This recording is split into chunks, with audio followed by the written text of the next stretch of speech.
freedom is never more than one generation away from extinction. We didn't pass it on to our children in the bloodstream. The only way they can inherit the freedom we have known is if we fight for it, protect it, defend it, and then hand it to them with the well-taught lessons of how they in their lifetime must do the same. And if you and I don't do this, then you and I may well spend our sunset years telling our children and our children's children what it once was like in America when men were free. Hey everybody, Cheryl Todd here from GunFreedomRadio, and I am here with my good friend Kevin Dixie. Kevin is the owner and operator of No Other Choice Firearms Training, known as NOC. I think you can see it on his hat right there. And the founder of Aiming for the Truth, a six-spoked approach to healing broken families and strengthening the community bonds of neighbors to improve the lives of people in the cities and states of this nation. This program is focused on getting to the roots of the factors that are driving violence in our communities, a mission of solving real issues and avoiding the blaming of tools to avoid dealing with the complexities that exist. Welcome to the show, Kevin. No, thank you for having me, Cheryl. How are you? You're so bright. I love it. Well, thank you. Thank you. How can I not be bright when I get to spend time with you? And we don't do this often enough. That's true. You're too kind. And you're right. And we do get a chance to see each other very soon. You are coming out to Arizona for actually 2 weekends in a row in September, right? Yes, ma'am. So the weekend of September 20th, we are both going to be speakers at the Gun Rights Policy Conference, and that is put on by the Second Amendment Foundation. That's a free event that's put on every year for the public and for people that come from all over the nation to talk about what's going on with our Bill of Rights and our constitutional rights. And then the very next weekend, you're going to come out to our place. I'm so honored, so excited to bring your Aiming for the Truth program to Arizona to help the communities here. And that will be on Saturday, September 28th from noon to 2. And we're going to talk all about that. And you can find out more on the event page on Facebook. And the link is on Kevin's guest page at GunFreedomRadio.com. Click on the guest tab and find Kevin. So, Kevin, here's what I want to ask you. Yeah. While politicians are breathlessly writing more and more laws in a public show, right, of having done something about murderers who, for a variety of reasons, have and always will seek to hurt others. You, on the other hand, are working on the core issues that cause a life to run off its rails. Talk to us about your program and how you came to develop it. Well, you know, it's easy to blame one tool or object or even problem in general. But when you're talking about fixing something complex like society, well, you really have to get into the nuances of what's causing the outcome that we see. So coming from where I come from, which is a story that's been told many times by many different Americans, I come from a impoverished area, you know, crime ridden, you name it, it was bad. It was ranked in the worst then when I was a child 20 years ago, 25 years ago, and it's still ranked the same now, even worse, always on top. So as far as the crime stats go. But what I noticed from coming up in that environment is what was causing, and it wasn't just restricted to that environment. I mean, these are human beings. Human beings, we all encounter the same thing. Sometimes we just receive it different ways. And I noticed from growing up in the environment that, yeah, were there firearms around? Sure, there were guns around, but there was also ill intent by humans. But what was causing that intent? We had people that were without fathers. You had a lot of people that didn't know how to deal with their anger issues, because mental illness in my community in particular is not something still to this day that's talked about a lot. It's just we're now starting to scratch the surface, but we never really got into it. What kind of educational systems do we have? What extracurricular activities? What inspiration did people have? You know, who was inspiring them to be better, to do better?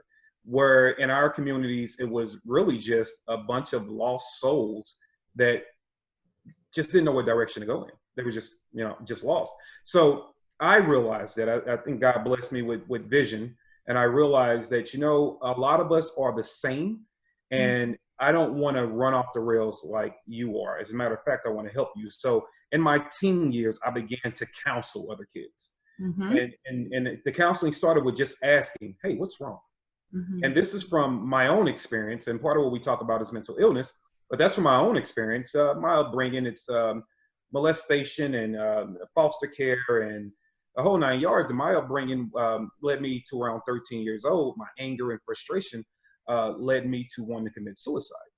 So, and then when you mix that in with seeing death and murder and chaos on a daily basis, it's like, man, if this is life, I didn't sign up for this. I would just rather go somewhere else. And that led me, after, you know, that time in my life dealing with depression and anxiety, it led me to realizing that even in the midst of trying to heal myself, who else is feeling this, right? And so I started asking and counseling, and I realized that, you know, at a young age, as I mentored and counseled and just listened to, was a sounding board for a lot of people, I also lived it myself. And it was, well, let's get down to the core issues. And this is before the gun debate ever came into play. This is, let's just get down to the core issue. What's wrong, we can fix it. So I wanted to talk about, first, mental illness. I wanted to get the mind condition and treat it so it can be healthy for the body, right? It's no point of doing anything if we have a corrupt mind. So let's talk about that mental illness, you know, where people are thinking they're just angry all the time. Well, you aren't really angry all the time. Something else is wrong. So let's talk about that. Let's take some of that aggression we're seeing where people are committing violent crimes or just random acts of violence. And let's talk about what's leading you to do that. Let's talk about what effects that you're experiencing because dad wasn't there. Because we don't deal with, as men or as even young boys, we don't want to deal with the emotional pain, right? We just want to, I'm angry, but why? Because I am, but why? Because once we figure out why you're angry, we can start helping you cope with the anger. And then we can start shedding some of that pain and starting to get you to the bright things that are left in life. So dealing with the fathers not being there. And then what are our educational systems looking like? I mean, this is horrible. And that started with me comparing our educational system to those in the suburbs. I mean, our education system failed us. So I spent a lot of time in the library doing a lot of self-studies, and I would take those studies back to my neighborhood and have those conversations. And so then we're looking at the way that we deal with conflict, and we deal with disagreements and fighting and things like that. So how do we fix that? And how do we deal with the societal issues and the environmental factors that have set us up for conflict with each other, all right? And how do we overcome those things? And so that started me to looking at it from a holistic approach, saying, you know what? We don't need more police. We need more compassion. We need more conversation, and we need more action to actually get to the root of this. Because I noticed that a lot of young men would just break down in tears. And you can still do that to this day. If you walk up to a lot of people and just start asking them what's wrong, once you break through the defenses, you'll find a marshmallow. And I don't mean that in a bad way. You know, you will really find somebody that's just lost. But if the machine, if the mind and the body are in chaos, what do you think the actions are going to be? They're going to be chaotic, right? And then when you add that in with poverty and despair and seeing something that really, where you really feel like you don't have a future and where you haven't been educated to free your mind to actually go out and fight for what you want.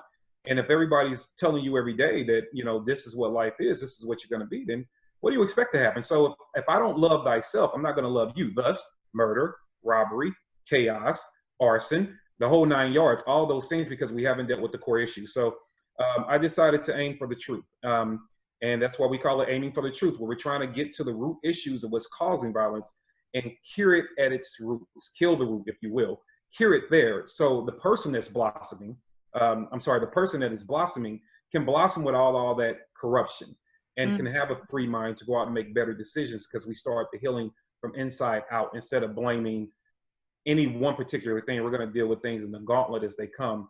And when it comes down to the issue of firearms, like I said, we had guns. I don't know why people think that that the environments that I come from are anti-gun. They really aren't. It's not the case.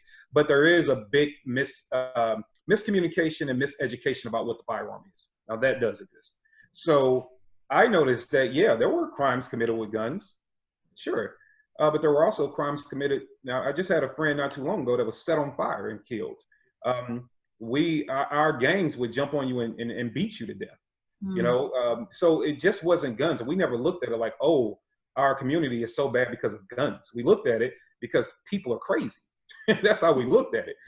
So I don't enjoy when politicians who used to come through and make us promises all the time, oh, we're going to fix the community. Oh, you kids are going to have such a bright future. Oh, we're going to make sure we get you resources and free college and all these things. That was when I was 13 years old. I'm 40 now and I'm still waiting on that because my street looks worse than it did when I was a kid, not better. So I'm still waiting on all these false hopes. And so we realized then that politicians were not to be trusted. I still don't trust politicians because they are habitual liars and they lead with falsehoods all the time and all these dreams and fallacies. So when they say things like take the guns away, I'm like, no, because where I'm at, there are some people that refuse to listen to God's voice. And those people are going to be evil all the time. There is no fixing them. And I have to live amongst them. You don't. I have to live with them every single day. You don't. If you think the police are in danger doing an 8-hour shift, imagine how I feel doing a 24-hour shift 7 days a week. So it's never been the real root of the issue. So somebody saying, hey, let's eliminate guns, I like to tell them that no, guns are a God-given right. They're a freedom we have. And so what you're really saying when you say, hey, I want to eliminate guns because these things are happening, we all understand the gun is an object. Everybody understands that, and it has to be operated by a human being. So what you're essentially saying is you don't trust the humans with the guns. And what I'm trying to say is I don't trust you as a human with power. And so I need the guns to keep you at bay, and then we need to educate the other people, the good people that are miseducated on what a firearm really is. And for the evil people that are just going to be evil, well, that's why we have prison. So that's why I don't. And I'm sorry, I know it was a long answer, but that's why I don't subscribe to the guns. And I don't want people being distracted by get rid of guns, because guess what? If you get rid of every single gun in existence, you're still going to have to deal with the broken machine, which is the human. And that's what we need to fix. That is so true. And I don't think your answer was too long at all. I think it was perfectly said.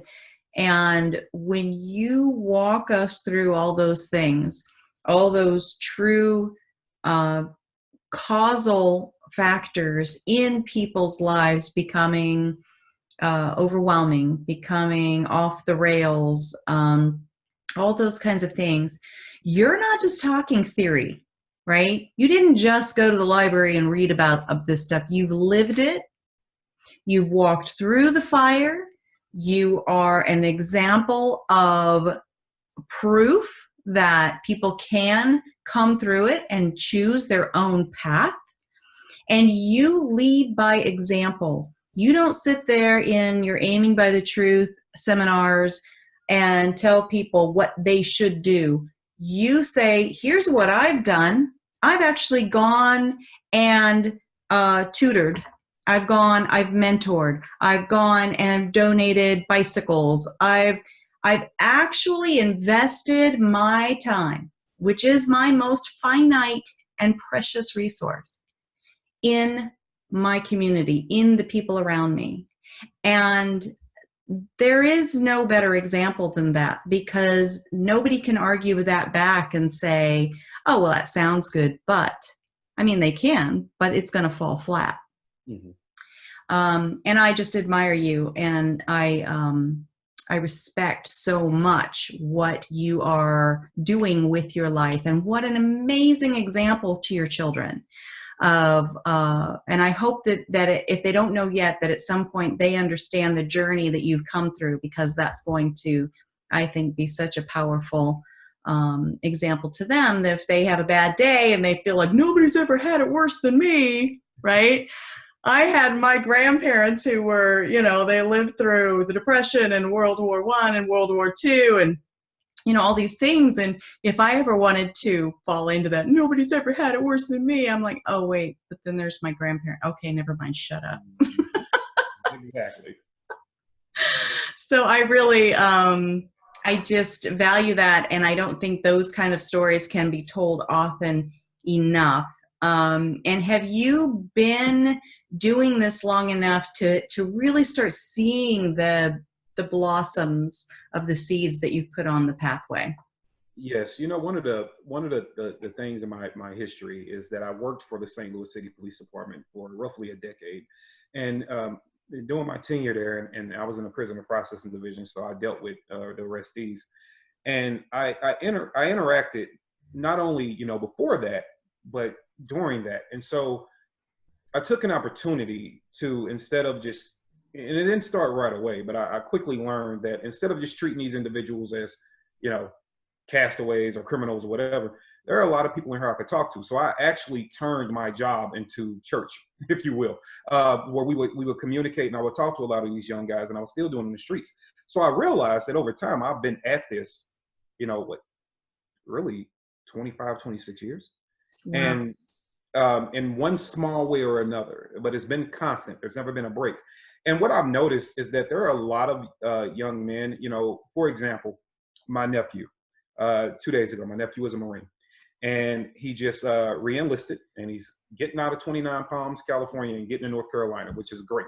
And he just re-enlisted, and he's a great young man. And, you know, I was there in his upbringing, you know, to help him out. And just on Instagram 2 days ago, he put up his re-enlisting post, and I just told him I love him because I'm so proud of him. And because he comes from a similar environment. Not his mom did great and his dad did great, so not all the distractions, but he still was around all the same influences.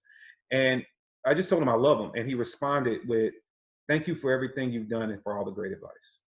Wow. Like, that's the proof, you know, like that's the proof. So we took what could have been someone incarcerated in just another stat, and we turned him into someone serving their country, having a great job, a family. He's married, he has a wonderful, wonderful family, gorgeous child, and they're blossoming in their life. And that was because he gives me part of the credit because of the advice and the stand on them and the counseling and the mentoring. And there are a lot of young men out there like that call me and say, so when you see pictures of me with people, in which by all means, I can't put up everybody's photo because a lot of things I do aren't for the public. But when I'm allowed to, you see me with these individuals, and normally those are my testimonies because they're sharing it. They're the ones that are telling me you made a difference in my life. And a lot of the individuals that were incarcerated for some temporary, some long-term, will say to this day when I run into them, hey, you know, you were tough, man, but thanks. Thanks because I didn't, and you'll get it. They're like, I didn't have a dad to talk to. I didn't have an uncle to talk to. So it was good to be able to sit down and get kind of those reflections from people. So to answer your question, yes, I see it often. I see it a lot. Even people I have not met in person. My Instagram is great proof of that. If you scroll through those posts and those comments, a lot of those things are, you know, I'll post them every now and then. You'll get comments like, you've encouraged me to be a better father. Yeah. You've encouraged me to stop making excuses. Yeah. You've encouraged me to not commit crime. You've encouraged me to calm down. I thank God for you every day. I watch your posts to keep my head above water. You prevented me from committing suicide. You've given me inspiration that I too can change my life around. When I told the story of neither one of my parents having more than an 8th grade education, and then I hold a master's and contemplating on a doctorate right now. I don't know how I feel about that. But I'm able to show that and show that I come from the slums, worked hard, didn't ask for any handouts, you know, beautiful home, beautiful family, still work hard for everything I have. They're like, oh, wow, so I can do it too. But then I'm also personal enough where I'll meet you at a cafe and talk to you about it. So yeah, I think it's been great. It's not the most glorious work. It doesn't drive millions of followers, but you know what? It's changing hearts and minds. And it's inspiring people to go out and build families and be better in their communities and have a fruitful life with enrichment and value. So that is the reward. So absolutely. Yes, and that is everything. I mean, absolutely everything. When you talked earlier about, you know, people get angry. Well, everyone gets angry, but it's what you do with the anger, how you channel it, how you address it. And there's so many people that never have an opportunity to know any other way than just to explode and go outward with it. And like they don't even really understand the consequences to other people. Maybe they don't care about the consequences to other people because they just weren't taught that. And so everything that you are doing and have done, that will have those ripple effects, right? So you touch one person and they might touch 2 or 3, and then those people touch 2 or 3, and it just goes exponentially from there. And I wish we could just keep talking more about this, and we'll talk more. We'll have you back on, obviously. But if you really want to take a deep dive into this, those of you listening and watching out there, come to Arizona, come to Phoenix, actually west of Phoenix in Avondale, and come to the Aiming for the Truth seminar. It's 2 hours on a Saturday, noon to 2. It's Saturday, September 28th. And just sign up on the Facebook event page so we know how many people to expect. And you're going to, I just can't help but believe it's going to be a life-changing experience. Even if you yourself are sitting there thinking, well, I kind of know this stuff, whatever, you're still going to be touched. You're still going to grow from it. And then you can use those tools and then go and use them with your, who knows, your neighbor, right? Your friends, those in your carpool. You don't know who's hurting. You don't know who just needs you to hear them, right? Isn't that what you were saying earlier? So you get people talking, and that's where you touch them. That's where the tears come. Yep. They've never even been listened to and heard before. So many people. So I just really encourage people to come out and check that out. Again, that's at Pot of Gold Auctions. It's at 310 North Dysart Road, Building B. That's in Avondale, Arizona. You can go to the Facebook event page called Aiming for the Truth with Kevin Dixie. You can go to his guest page at GunFreedomRadio.com. Click the guest tab, and there is a link to that there. And just as we wrap up, Kevin, could you just tell folks, again, like how can they follow you on Instagram and on Facebook and those places that, you know, you're daily pouring out? I mean, sometimes people look at social media and they're like, oh, it's just social media. But you and I both, we do real work on there because we're trying to build relationships through this digital medium. Absolutely, absolutely. Definitely what you said is so true. So to find me on social media, it's all the same now. Thanks to our overseers, I had to take firearms out of the title of all my pages. So you can look up The Real NOC. So on Instagram, it's The Real _NOC. On your other platforms, literally just The Real NOC. Just look up that, and it stands for The Real, No Other Choice. And the only other site that you'll need is Aiming for the Truth.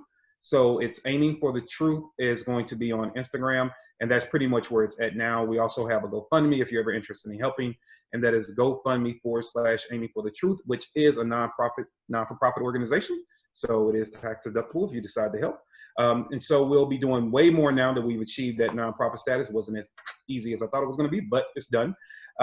So we'll be doing a lot more on that page and having a lot more of those personal testimonies. But please follow, engage. If I'm anything, I'm never short of energy. So please come along and join the fun.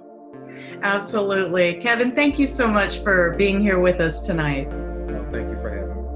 Absolutely. All right, gang, stick around. There's always lots more coming up on Gun Freedom Radio.